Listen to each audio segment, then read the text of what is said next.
Halo, assalamualaikum warahmatullahi wabarakatuh, sahabat restorasi semua, semoga dalam keadaan sehat walafiat, amin. Di depan saya ini saya kedatangan dua buah handphone ya, yang satu mereknya Oppo Neo 5 dan satunya lagi Vivo Y21.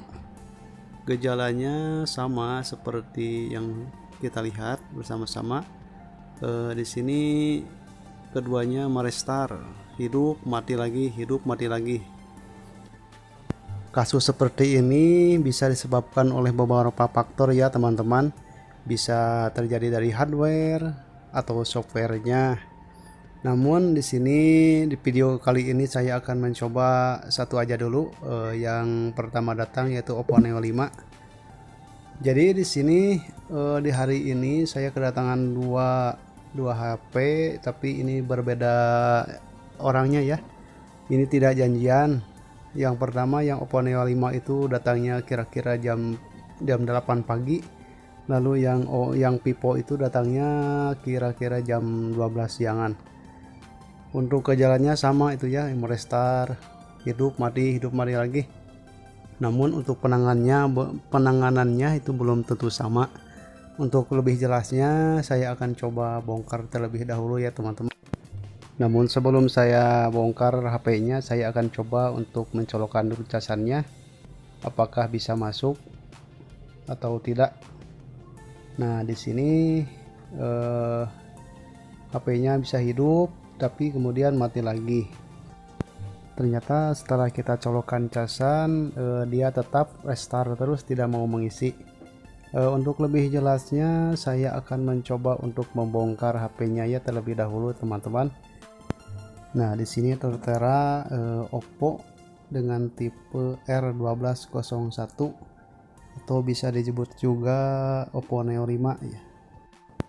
Untuk jaringan HP ini masih H+ ya teman-teman, belum 4G. Ya, untuk lebih detailnya saya akan coba dulu membongkar baut-bautnya ya teman-teman. Di sini bautnya itu sangat banyak ya, lumayan banyak. Jadi saya percepat dulu videonya. Nah inilah teman-teman kondisi mesinnya. Kemudian saya akan coba buka-buka dulu konektor baterainya dan meraba-raba dulu ya. Barangkali ada yang mencurigakan.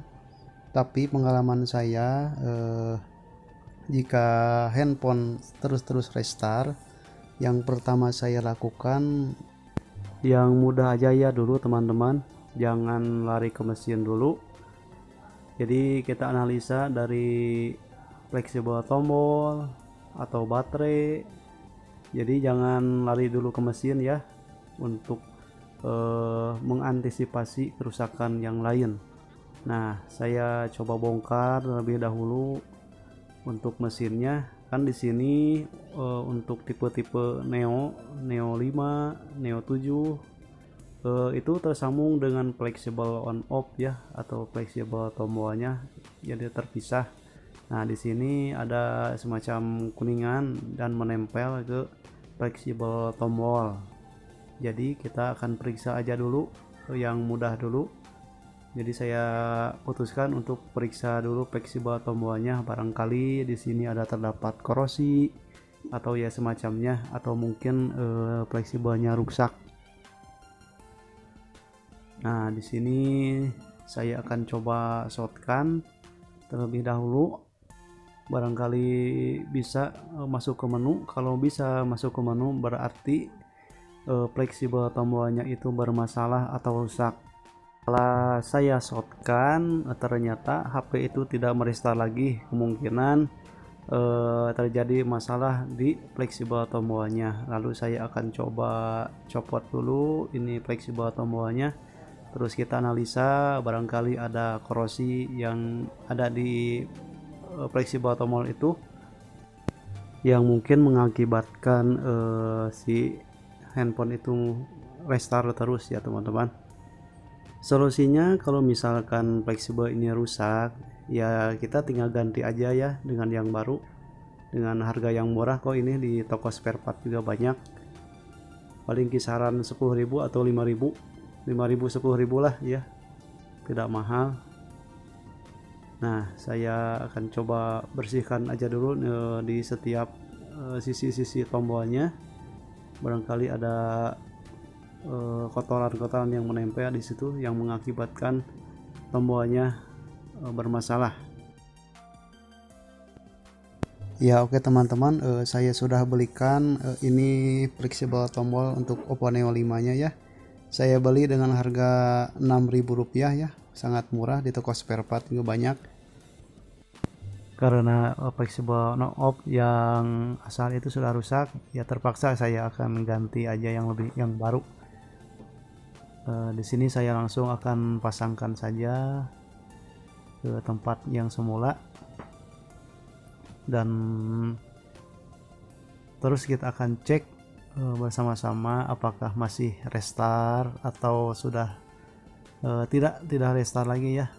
Kalau misalkan masih restart, berarti ada permasalahan lain di mesinnya ya.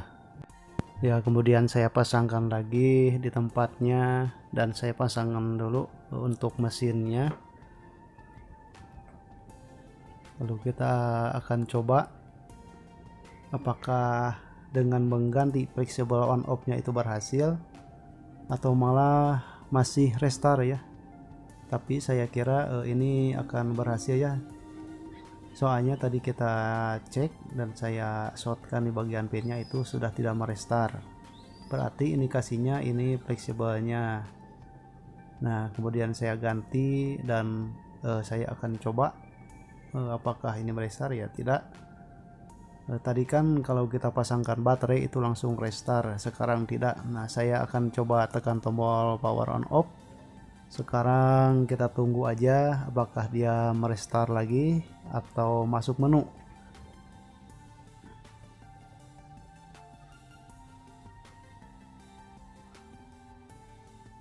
Nah, sekarang sudah masuk menu, berarti ini terjadi kerusakan pada fleksibel on off nya. Cukup simpel sih ya teman-teman, ini permasalahannya. Jadi jangan terburu-buru ambil tindakan untuk mengeksekusi yang lain. Biasanya saya sendiri selalu melakukannya seperti ini, yang mudah-mudah aja dulu ya teman-teman, jangan salah mengeksekusi, jadi tambah parah kalau salah mengeksekusi mah ya. Memang di beberapa kasus seperti ini ada beberapa faktor ya yang biasanya terjadi, biasa dari faktor software juga bisa, di hardware juga bisa ya, bisa jadi di CPU, di MMC juga bisa. Namun saya sebagai pemula biasanya saya menganalisa dari yang mudah-mudah aja dulu ya teman-teman, jangan asal mengeksekusi, intinya itu aja lah. Di sini ya kasusnya seperti ini. Kita ganti fleksibel on off, ternyata ya langsung sembuh permasalahannya. Oke lah teman-teman, mungkin saya cukupkan dulu videonya sampai di sini aja. Mudah-mudahan ada manfaatnya untuk saya sendiri dan untuk teman-teman semua. Apabila ada penjelasan saya yang kurang berkenan, kurang jelas, mohon dimaafkan ya, karena saya juga lagi belajar.